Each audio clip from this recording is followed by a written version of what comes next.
Today we are going to talk about the moment in Teen Wolf when things really stopped playing nice. You know that feeling when you're riding a roller coaster at night?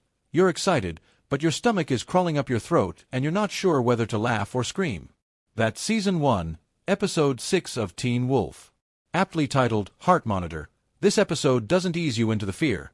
It sprints at you with flashing claws, growls in the shadows, and characters who are constantly 2 seconds away from either dying or finally telling the truth. If you thought being a teenage werewolf was tough before, this is the episode that cranks the intensity up so high, even Scott's heartbeat couldn't keep up. Welcome to MTV Series. If you're just joining us, please subscribe and don't forget to turn on notifications bell for more videos.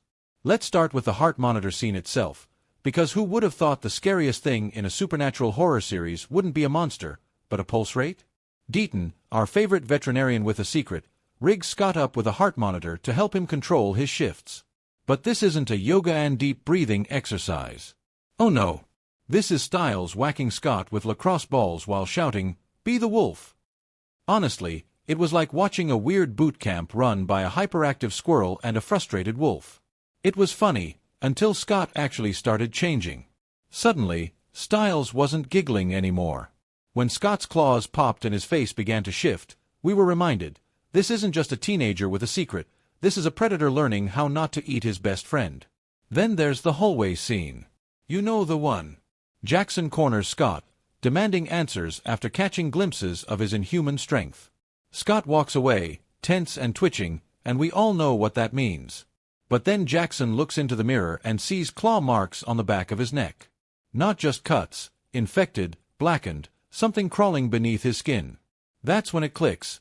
Jackson isn't just annoying, he's doomed. And it's terrifying in a way that doesn't rely on jump scares. It's the slow realization that something evil might be growing inside him, and he has no idea how to stop it. Remember when Scott broke into Allison's house to apologize? Sweet, right? Except, he's crouched in the shadows, literally hiding like a stalker ex-boyfriend with fangs. And then there's Chris Argent, Allison's dad, who arrives home early and senses something's off. You can practically hear the audience holding their breath as Scott freezes behind a couch, one twitch away from a full shift. It's like a twisted version of hide and seek, except if you're caught, you die. Or worse, get grounded by the Argents.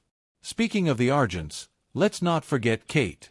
The scene where she tortures Derek with electricity? That was the moment fans truly understood.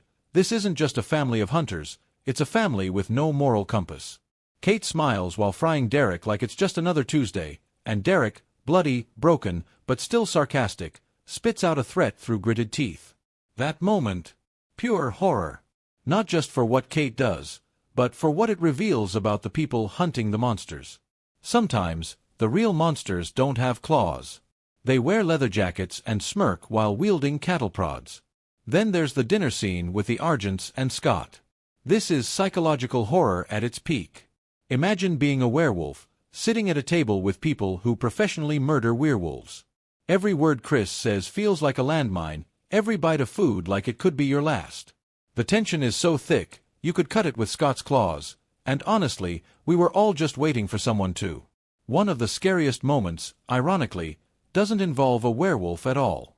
It's when Stiles finds out the alpha might be someone they know. That moment of realization? Chilling. It turns everything on its head. The threat isn't just some beast in the woods, it could be a teacher, a friend, someone you trust. How do you fight something when you don't even know who, or what, it is?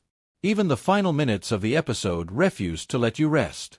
The camera pans, the music builds, and there's the alpha, watching, waiting, always one step ahead. And the worst part? He doesn't need to jump out of the shadows. Just knowing he's there is terrifying enough. So, the next time you hear a rustling in the woods, or your heart starts pounding a little too fast, just remember, you're not in Beacon Hills. But after this episode, it sure feels like it. Okay, that's it for this episode. Thanks for watching. Please don't forget to share your thoughts in the comments section below. Please like, share and subscribe for more.